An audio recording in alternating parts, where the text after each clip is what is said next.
Hello students, कैसे हैं आप लोग। आशा करते हैं कि ठीक होंगे। Welcome to Masters Academy YouTube channel. आप सभी का स्वागत है। हम लोगों ने लास्ट जो हमारा हाइड्रोकार्बन चैप्टर है उसमें हम लोगों ने अल्केन, अल्कीन और अल्काइन ये तीनों देख लिया था, और इस हाइड्रोकार्बन का जो अंतिम टॉपिक बचा है उसे हम लोग को देखना है, वो है एरोमेटिक हाइड्रोकार्बन। आज का जो हमारा टॉपिक होगा वो हो जाएगा एरोमेटिक हाइड्रोकार्बन। अगर हम लोग एरोमेटिक हाइड्रोकार्बन पढ़ लेते हैं तो पूरा हाइड्रोकार्बन चैप्टर हम लोग का कंप्लीट हो जाएगा। सबसे पहले इसको इंट्रोडक्शन की बात करते हैं। The term aromatic is derived from the Greek word aroma which means pleasant smell. Basically pleasant smell का मतलब क्या होता है? एक अनोखा या मनमोहक स्मेल। ठीक है। Most of the aromatic compounds of hydrocarbons are derivatives of benzene, which contain a cyclic system of 6 carbon atoms and 3 double bond। जितने भी बेंजीन वाले हमारे स्ट्रक्चर होंगे उनके पास क्या होंगे? कम से कम 6 कार्बन, और वो साइक्लिक होंगे और 3 डबल बॉन्ड होंगे। अब बात करते हैं हम लोग बेंजीन के स्ट्रक्चर की बात करते हैं। तो बेंजीन का जो नॉर्मली स्ट्रक्चर होता है वो इस तरह से होता है, अल्टरनेट पाई बॉन्ड और साइक्लिक, और ये हमारे पास H, और इसको हम लोग क्या C6H6 इसका क्या होता है? मोलिकुलर फार्मूला होता है। और जितने भी कार्बन होते हैं वो सारे क्या होते हैं? Each carbon contains sp2 hybridisation. हम लोग जानते हैं कि एक अगर पाई बॉन्ड आ जाए और 3 सिग्मा, तो वो कार्बन क्या कहलाता है? वो कहलाता है sp2। तो यहाँ पे हर एक कार्बन के पास क्या है? एक पाई और 3 सिग्मा, तो प्रत्येक कार्बन मेरा क्या है? sp2 hybridisation. अब बात करते हैं इस C और H के जो बॉन्ड लेंथ होगा वो 110 pm होगा, और ये डबल बॉन्ड का जो बॉन्ड लेंथ होगा इस कार्बन और इस कार्बन का बीच का वो होगा 139 pm, और जो बॉन्ड एंगल होगा यहाँ से यहाँ या इधर भी कर सकते हैं, कहीं का भी दिखा सकते हैं, ये एंगल सब क्या होगा? 120 डिग्री होगा। बेसिकली हम लोग इस बेंजीन के बारे बहुत कुछ हम लोग नॉमेनक्लेचर चैप्टर में ही देख चुके हैं और रेजोनेंस में भी देख चुके हैं। तो अगर आप बात करते हैं हम लोग RS का, तो जो बेंजीन का रेजोनेटिंग स्ट्रक्चर होगा वो 2 होगा, क्योंकि बॉन्ड का क्या हो जाएगा? चेंज हो जाएगा बॉन्ड अपनी जगह से, तो वो क्या होगा? इस तरह से। और RH क्या होगा? पाई बॉन्ड चारों तरफ क्या होगा? मूव होगा। तो इसे ही हम लोग क्या बोलेंगे? आपका बेंजीन बोलेंगे। ठीक है। अब जो एरोमेटिक कंपाउंड होते हैं या एरोमेटिक हाइड्रोकार्बन, वो 2 टाइप के होते हैं। Aromatic compound oblique hydrocarbons are of 2 types. एक को बोलते हैं बेंजोनाइट कंपाउंड या हाइड्रोकार्बन, एंड सेकंड को नॉन बेंजोनाइट कंपाउंड या hydrocarbon.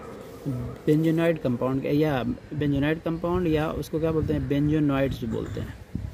Aromatic compound which contains a benzene ring is known as benzenoid compound. वैसे एरोमेटिक कंपाउंड उसके पास क्या हो? कम से कम एक बेंजीन रिंग हो, उसे हम लोग क्या बोलेंगे? Benzenoid compound. जैसे कि देखिए हमारे पास एक एग्जांपल है बेंजीन का। अब जैसे देखिए टॉलिन का, इसके पास क्या है? बेंजीन रिंग है। जैसे देखिए दो बेंजीन रिंग हो गए तो क्या हो गया? नेप्थलीन हो गए। जैसे कि देखिए हमारे पास बाईफिनाइल, 2 फिनाइल आपस में जुड़ गए तो क्या कहलाएं? बाईफिनाइल। फिर नाइट्रोबेंजीन, हेलोबेंजीन। और आपको हम 11th क्लास में एक और चीज़ बताए थे कि एरोमेटिक कंपाउंड को पहचानने और नॉन एरोमेटिक कंपाउंड को पहचानने का तरीका बताए थे। तो ये सारे कुछ हम लोग ये नॉमेनक्लेचर में देख चुके हैं कि मान लो कि किसी एरोमेटिक कंपाउंड के बारे में जानना है तो कैसे पहचानेंगे? उसके स्ट्रक्चर देख करके हम लोगों ने बताया था कि कोई भी एरोमेटिक कंपाउंड होने के लिए सबसे पहला साइक्लिक होना चाहिए, प्लेनर होना चाहिए, प्रत्येक कार्बन sp या sp2 होना चाहिए, और सबसे इंपॉर्टेंट बात वो हकेल्स रूल्स ऑफ एरोमेटिसिटी को फॉलो करना चाहिए, जो कि होता है number of pi electron equal to 4n+2। या एंटी एरोमेटिक के बारे में हम लोग जान चुके थे। तो ये सब चीज़ हम लोग नॉमेनक्लेचर में देख चुके हैं। अब हम लोग दूसरा क्या देखते हैं? नॉन बेंजोनाइट कंपाउंड और non benzenoids. Those compound which do not possesses a benzene ring but contain some other highly unsaturated ring are known as non-benzonaide।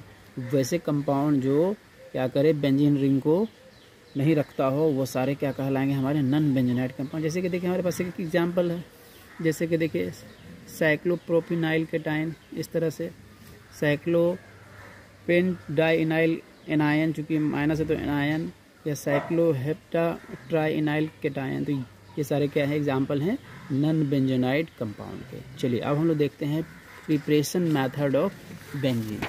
Benzene का प्रिपरेशन मेथड क्या होता है। तो बेंजीन का जो प्रिपरेशन मेथड बेसिकली आप अगर जानेंगे तो बहुत सारे मेथड्स हैं, अनगिनत मेथड है। तो हमारा जो सिलेबस है एनसीईआरटी का या जो हमारा कंपटीशन का, उस हिसाब से कुछ इम्पॉर्टेंट जो कॉमन मेथड है उनको हम लोग देखेंगे। सबसे पहला है हमारे पास लेबोरेटरी मेथड, जो कि लैब में तैयार होता है। तो क्या होता है लेबोरेटरी मेथड में, decarboxylation of aromatic acid are form sodium benzoate. सबसे पहले हम लोग क्या करते हैं कि कोई एसिड लेते हैं, जैसे कि हमारे पास बेंजोइक एसिड है। अब उसको बनाना क्या है, सोडियम बेंजोएट। तो उसको NH के साथ रिएक्शन होगा, NH2 बाहर हो जाएगा, तो हमारे पास क्या बन जाएगा, ये मिल जाएगा हम लोग को सोडियम बेंजोएट। ठीक, अब क्या करेंगे, sodium benzoate is heated with soda lime forms benzene. अब हम लोग को सोडियम बेंजोएट को सोडा लाइम बेसिकली क्या होता है, CO प्लस NaOH का मिक्सर, उसे हम लोग क्या बोलते हैं। हाँ देखिए फ्रेंड, इसमें हम लोग देखिए हम लोग अल्केन जब बनाए थे तो वहाँ भी हम लोग एक चीज़ सीखे थे, बस सेम मेथड है आपको। बस यहाँ पे क्या हो गया है, कोई बेंजीन लेंगे और यहाँ पे देखिए अल्केन मेथड में क्या किए थे हम लोग, क्या किए थे, कार्बोक्सिलिक एसिड लिए थे, उसका क्या किए थे, बेसिकली जो सोडा लाइम होता है वो CA और NaOH का मिक्सर होता है। तो NaOH के साथ रिएक्शन करा के, और CO यहाँ पे है हीट का साइन आप दे दीजिए, हीट होगा तो हम लोग को अल्केन मिल जाएगा और Na2CO3 बाहर निकलते हैं। इस सेम चीज़ आपको यहाँ करना है। तो सबसे पहला काम आपको क्या करना है, सोडियम बेंजोएट बनाना है। उसके लिए क्या करना है कि आपको कोई लेना है बेंजोइक एसिड और उसको NaOH से रिएक्शन होगा। तो अब क्या होगा कि जैसे ही क्या होगा कि ये मान लो कि ये जो H है, ये बॉन्ड वाला अगर यहाँ आ जाए, मान लीजिए ये बॉन्ड यहाँ आ जाए, तो यहाँ पे क्या आ जाएगा, नेगेटिव। और जब इसको तोड़ेंगे हम लोग तो यहाँ पे डेल पॉजिटिव, यहाँ पे डेल नेगेटिव, यहाँ पे डेल पॉजिटिव। तो ये जो पॉजिटिव वाला पार्ट है उस नेगेटिव के पास चला जाएगा और ये नेगेटिव वाला पास इस पॉजिटिव के पास, तो हम लोग को क्या मिल जाएगा, H2O बाहर हो जाएगा, तो हम लोग को मिल जाएगा सोडियम बेंजोएट। अब जब सोडियम बेंजोएट हम लोग को मिल गया है तो हम लोग क्या करेंगे, हम लोग यहाँ पे जो हम लोग का रिएक्शन का नाम ही है डी कार्बोक्सिलेशन, तो यानी कार्बोक्सिलिक एसिड को हम लोग को क्या करना है, निकालना है। तो क्या करेंगे हम लोग कि सोडियम बेंजोएट का रिएक्शन हम लोग कर लेंगे सोडा लाइम के साथ। अब क्या होगा कि ये जो पूरा पोर्शन है COONA और ये NaO, ये क्या हो जाएगा, टोटल बाहर निकल जाएगा और ये जो H है वो यहाँ आ जाएगा।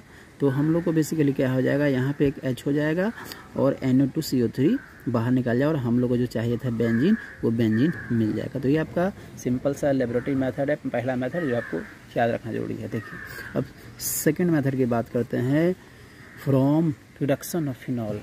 और रिडक्शन से भी हम लोग क्या कर सकते हैं, फिनॉल बना सकते हैं, ये हमारा मेथड है।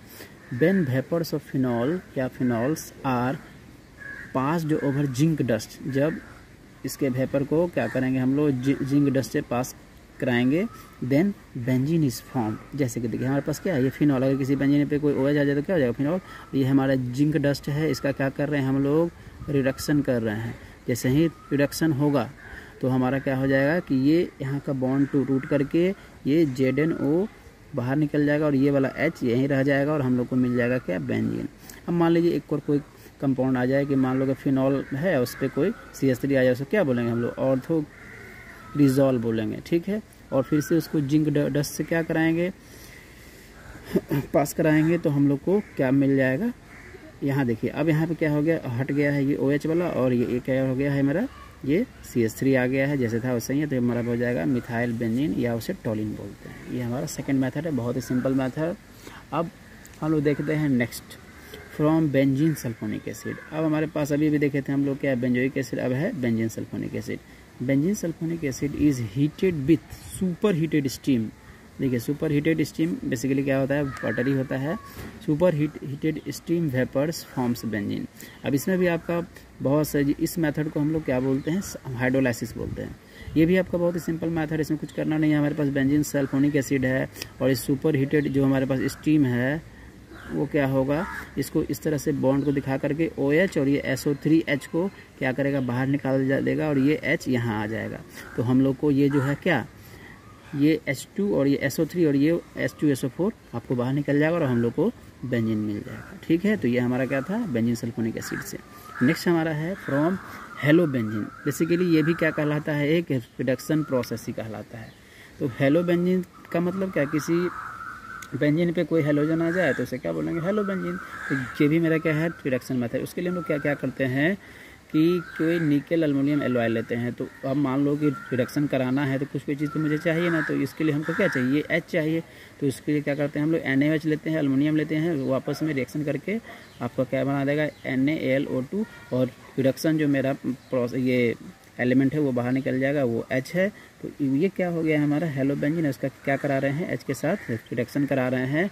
तो क्या हमारा मिल जाएगा, फिर हमारा मिल जाएगा आपको बेंजीन, और HCl आपका बाहर चला जाएगा। क्योंकि 2 मोल H लिए हैं तो एक H HCl के साथ और एक H यहाँ पे, तो हमारा क्या हो जाएगा, HCl। ये 5वां मेथड हम लोग अल्केन में भी देख चुके थे, फ्रॉम अल्केन्स। अल्केन जब हम लोग स्टडी कर रहे थे तो वहाँ पे देखे थे कि एरोमेटाइजेशन ऑफ अल्केन से हम लोग बेंजीन बना सकते हैं। तो बस सेम मेथड है, आप कोई 6 कार्बन वाला कंपाउंड ले लीजिए लाइक हेक्सेन, और उसको इस तरह से साइक्लिक अरेंज कर दीजिए, और Cr2O3 + Al2O3 के, जिसको हम लोग क्या बोलते हैं, एरोमेटाइजेशन प्रोडक्ट, उसके प्रेजेंस में क्या कीजिए, 773 केल्विन और 10 से 20 एटमॉस्फेरिक प्रेशर पे रिएक्शन कराइए। हम लोग को क्या मिल जाएगा, बेंजीन, और 3 मोल का H2 हमारा बाहर निकल जाएगा। लास्ट जो मेथड है ये भी हम लोग देख चुके हैं, बहुत इंपॉर्टेंट मेथड है, सिंपल मेथड है, साइक्लिक पॉलीमराइजेशन ऑफ इथाइन। हम लोग देख चुके थे पहले भी कि मान लो कि 3 मोल हमारे पास, अगर इस तरह से मान लीजिए, इस तरह से हमारे पास 3 मोल क्या है, इथाइन है, 3 मोल इथाइन है, इस तरह से मान लो यहाँ पे इस तरह से। तो आपको समझाए थे कि इसका वाला अगर बॉन्ड इधर आ जाएगा तो इसका वाला बॉन्ड इधर और इसका वाला बॉन्ड इधर, और हम लोग को फाइनली क्या मिल जाएगा, आपको उसका पॉलीमराइजेशन रिएक्शन होगा और हम लोग को बेंजीन मिल जाएगा। तो ये सारे इंपॉर्टेंट मेथड हैं बेंजीन बनाने के लिए, ठीक है। अब हम लोग देखते हैं फिजिकल प्रॉपर्टीज़ ऑफ बेंजीन। देखिए फिजिकल प्रॉपर्टीज इसका ये बहुत ही सिंपल है, आपको ध्यान रखना पड़ेगा। It is clear, colourless, volatile, highly flammable liquid. ठीक है, ये क्या होता है, कलरलेस होता है, वोलाटाइल, हाईली फ्लेमेबल लिक्विड होता है। इट हैज़ कैरेक्टरिस्टिक स्मेल और sweet order. It is insoluble in water but soluble in organic solvents. ये क्या होता है, वाटर में सॉल्युबल नहीं होता है लेकिन ऑर्गेनिक सॉल्वेंट में सॉल्युबल होता है। Aromatic hydrocarbons are non polar molecule and are usually colourless liquid और solid with a characteristic aroma. Aroma का मतलब क्या होता है, pleasant smell. It is lighter than water. ये वाटर से क्या होता है, हल्का होता है। इट्स डेंसिटी इज 0.87 ग्राम पर centimetre cube. They burn with सूटी flame, yellow colour, caused by incomplete combustion in lack of O2. Next, its boiling point is 80 degree Celsius and melting point is 5.5 degree Celsius. अगर मान लीजिए अगर किसी benzene में एक percentage of carbon निकाला जाए तो इस तरह से निकाल सकते हैं हम लोग, ठीक है। तो percentage of carbon in benzene, तो बेंजीन का हम लोग इस तरह से निकाल सकते हैं। ये हमारे पास सारे मेथड है और हमारे पास 90% आ जाएगा किसी बेंजीन में कार्बन का percentage. Next point, aromatic hydrocarbons are immiscible with H2O but are readily miscible with organic solvent. Immiscible का मतलब क्या, जो वाटर में सॉल्युबल ना हो, उससे मिक्स नहीं करता हो, तो वो कहलाएगा क्या, मेरा इमिसिबल। लेकिन ऑर्गेनिक सॉल्वेंट में क्या हो, मिसिबल हो। मिसिबल का मतलब क्या हो, उसके साथ मिक्स हो जाता हो, सॉल्युबल रहता हो। तो ये हमारा था आज एरोमेटिक हाइड्रोकार्बन का यानी कि बेंजीन का आपका repression method and physical properties. कल जब हम आएंगे तो देखेंगे केमिकल प्रॉपर्टीज़ ऑफ बेंजीन। सो आज के लिए इतना ही। किसी को कोई डाउट होगा तो पूछ सकते हैं। Thank you.